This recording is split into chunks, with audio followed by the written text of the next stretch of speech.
কওকচোন ছাৰ আজি কি হৈছিলে ঘটনা? আজি সন্ধ্যা 5:50 বজাত মানে আপোনাৰ এই যে আমাৰ য'ত ফাট বিহু হয় মাজুলী ৰোড তাৰ ঠিক ওচৰতেই দুখন বাইকৰ মুখামুখি সংঘৰ্ষ হৈছিল আৰু এখন বাইকত দুজন আছিল আৰু এখন বাইকত এজন আছিলে। তাৰে এই এজন থকাজন হৈছে সুজিত দলে, তেওঁৰ ঘৰ মাজুলীত, আৰু ৰাহুল আৰু মৃগাংক বুলি দুজন ল'ৰা আছিল এখন বাইকত, তেওঁলোকৰ আমাৰ ইয়াৰ ঢকুৱাখানাৰ স্থানীয় ল'ৰা।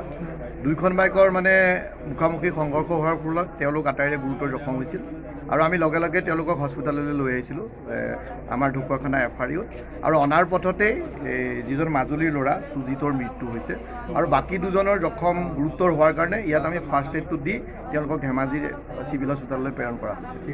আৰু মৃগাংক দলে মৰণোত্তৰ পৰীক্ষাৰ কাৰণে হয়, এইটো আমি প্ৰস্তুতি এতিয়া আমাৰ যিখিনি যাৱতীয় কাম আমি কৰিছোঁ। এতিয়া ৰাতি হ'ল যিহেতু, গতিকে অহা কাইলৈ আমি তেওঁক মৰণোত্তৰ পৰীক্ষাৰ কাৰণে লখিমপুৰ চিভিল হস্পিটেললৈ প্ৰেৰণ কৰিম। ঠিক আছে।